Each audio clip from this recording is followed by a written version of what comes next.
Welcome back to Passionate About Music Education, and my name is Rachel Hardman, and today I'm going to talk about curriculum planning and real world learning and diversity. And I think this has become a bigger conversation, and it's something that we as music educators have an amazing opportunity to inspire our students and to also lead in the education field in this area, because music is a universal language. It's a global language that's celebrated and recognised in every culture around the whole wide world. So we really have this opportunity to bring diversity into our curriculum, but also looking at ways of relating music to the real world. So let's really start with that whole diversity package. It really starts within your classroom, and it really starts with looking at the students that you are serving. How are you serving them? How are you bringing music into their life that will help them be their true self? I really do believe that that students, particularly in that middle age going into high school, they really start to develop their own identity, and a part of that is, like the fashion that they wear, the books that they read, the music that they listen to. And we have an opportunity to share a whole wealth of music with our students so that they can create their own identity. We will have students who will love classical music. They will suddenly hear it and they'll go, this is amazing. In the same point, we'll have students who are very much into hip hop, who will also love jazz music. But if we don't offer that range, that diverse range of music in our classrooms, those students will miss out on that opportunity to start exploring and developing their own identity. And I think listening and talking about music is where we can do this really well. Plus, as well, of course, the music that we perform.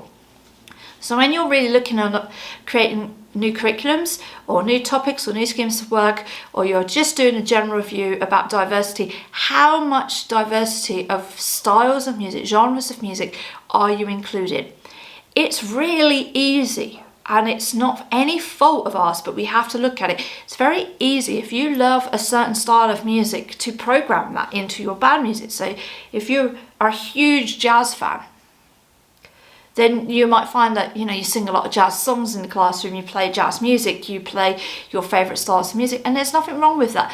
But we also need to be aware that our programme has to serve our students. So although we can share our love of music with them, we have to think about their love of music.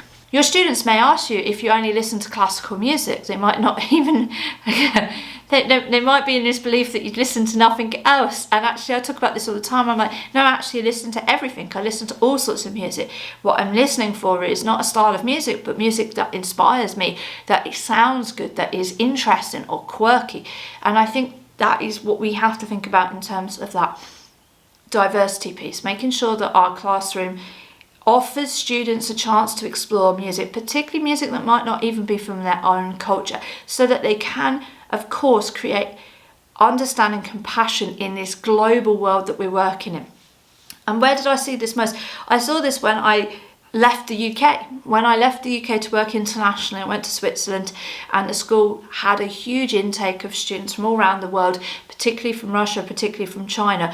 And suddenly all these sort of very British resources that I had been using for many years were no longer enough for the students I were teaching, because they weren't global enough, they weren't international enough. And so I had to grow as a musician, I had to grow as a teacher, and I grew from them. Actually, they were my inspiration. They were able to put me into the direction of songs that were in different languages to the English. They were able to talk about different styles of music and instruments from their own country.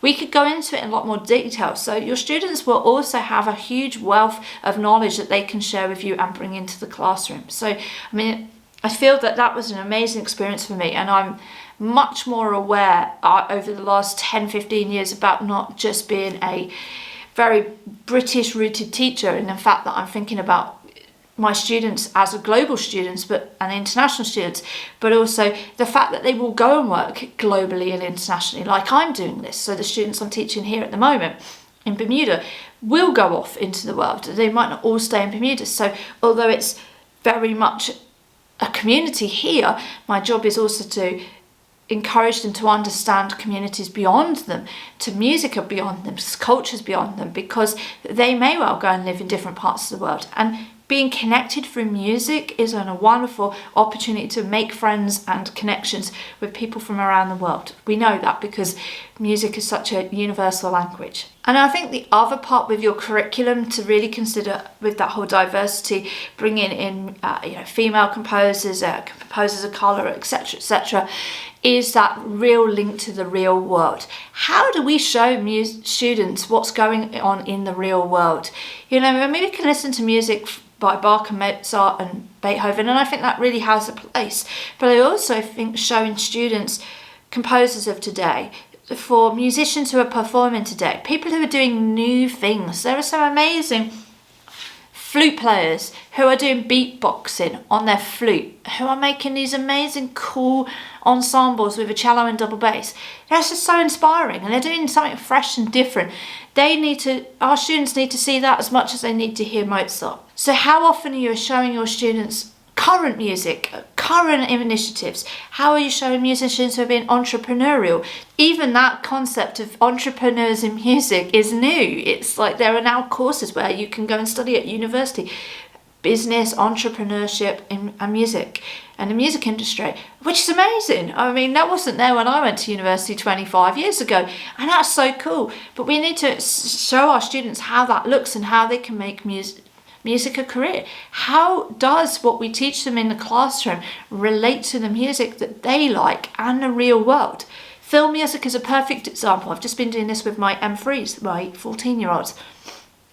And we've been listening to composers and really bringing in, hang on a second, you all listen to and watch film music. How do they create these films in Avengers? How do they create these films in Harry Potter? Who is the composer?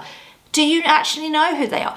Who is the composer of your favourite TV programme at the moment? And suddenly it becomes much more real world. It's part of what they experience beyond the classroom. And I think that is really important, particularly from like studies I've done where you have on one spectrum knowledge for knowledge's sake, and then how do we offer students the opportunity to learn knowledge that they can apply to their real world, their world, going into the future world of their careers or their personal experiences. So it is keeping that balance within your curriculum. I hope this has given you a few ideas to go and look back at your curriculum. There is nothing wrong with us all doing this from time to time. I personally have done that sort of deep diving into my curriculum, looking at the diversity piece. It's an ongoing review that we'll all need to keep doing, and looking at my curriculum and how it helps students understand music in the real world, how they can link it to their identity and their life experience.